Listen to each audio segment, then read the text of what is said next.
I've tried every single note-taking app out there, but I keep coming back to Apple Notes. If you're one of those people who constantly search for note-taking apps, you need to stop.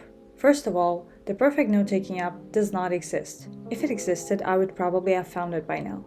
Second of all, you probably already have that perfect app, and it's on your phone. Yes, I'm talking about an app that most people in the productivity community overlook. Let me introduce you to Apple Notes. Okay, let me explain. The reason why I started considering using Apple Notes as my main note-taking app is after I saw this meme.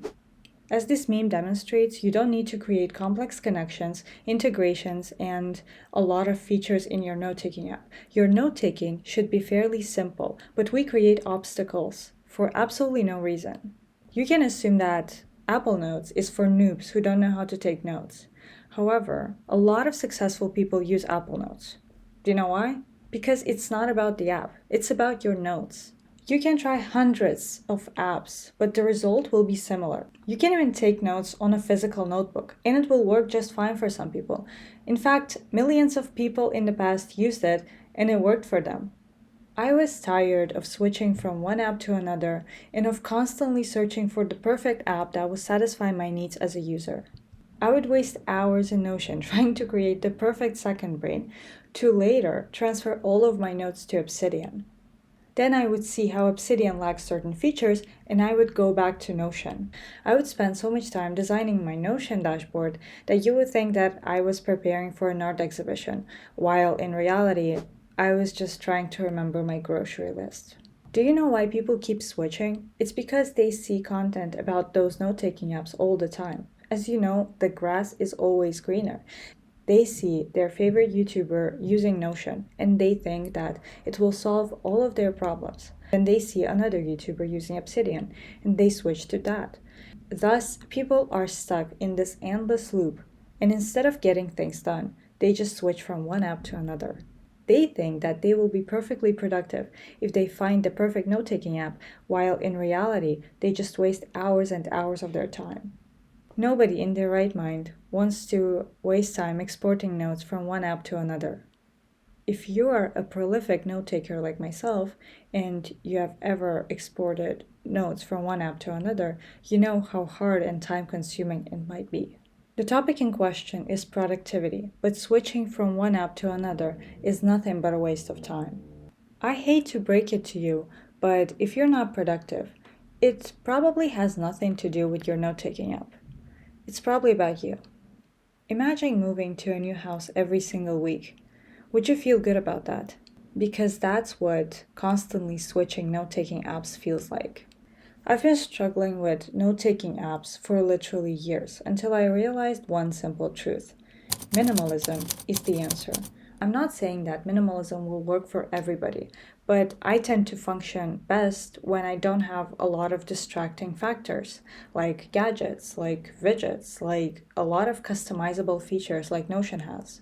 And you know what's funny about all of this? No matter which app I was using at the time to take quick notes, I would always go back to Apple Notes. Not a single time I pulled out my phone, waited 10 minutes for Notion to load, and created that quick note. You know why? Because Apple Notes is quick. Apple Notes gives you zero resistance when it comes to note-taking. You can write your ideas in a matter of seconds, while other apps require you to take multiple steps to start writing. Because, let's face it, when the inspiration hits, we don't have a lot of time to wait until an app loads. I am not even talking about the fact that some apps do not let you access your notes while offline.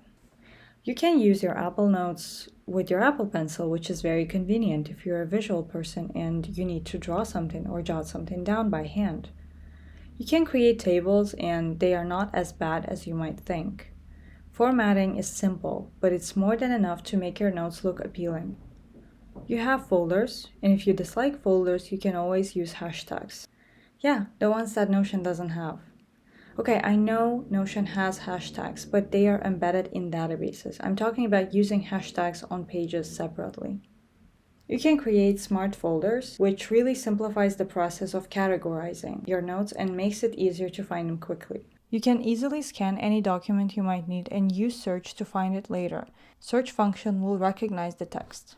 Oh, let's not forget about the fact that if you're using Apple Notes, you don't have to pay subscriptions every single month for an app you don't even own. Apple Notes will always be free as long as you own an Apple device. As someone who is incredibly tired of paying money for subscriptions, it's really nice to have an app that's just free. You might say, well, I can't export my notes from this app. I know it's not as simple as, let's say, exporting all of your data from Obsidian, but you can always go to Apple's website and ask Apple to send you your notes via email. I've tried this multiple times and it works perfectly. You'll just have to wait a couple of days after the request and they will send you your notes eventually. There are also some third-party apps that I will not talk about because I have never used them. You can also connect your notes to each other without having to search for them for hours. If you have read the book The War of Art by Steven Pressfield, then you understand the concept of resistance. Don't create unnecessary resistance in your life, especially in your digital life. If you can simplify your note-taking process, make sacrifices. With this video, I encourage you to ask yourself one simple question. Why am I taking notes in the first place? If you have businesses and you want to collaborate with your team, if you're a very busy person with lots of things to track, sure, go for the most complicated apps. It only makes sense. If you're just an average person and you don't need a lot of complicated features like AI, collaboration, and so on, go with the most basic features and with the simplest interface. I have switched to Apple Notes after struggling for years and trying to force myself to use something that was trendy at the time. I know that Notion and Obsidian are powerful in their own ways, but for me, they added unnecessary complexity to the process. Now, however, I take lots and lots of notes, and I don't feel like there's an app out there that I have to try. I just don't care anymore. We're all very different, and something that works for me might not work for you. I always say, find what works best for you. At the end of the day, note-taking is about notes. It's about writing. It's about preserving information. It's not about how visual or aesthetic your notes are. Just write. You don't need a mood board or a background image. You don't need lots of features. You just need a blank page, keyboard, and an idea to capture. You just have to answer one simple question. Do you want to be productive and take your notes easily, or do you want to waste time trying to find the perfect app and customizing it for hours? The choice is yours. Thank you so much for watching this video, and I hope it resonated with you. Let me know what you think in the comment section, and I will see you in the next one.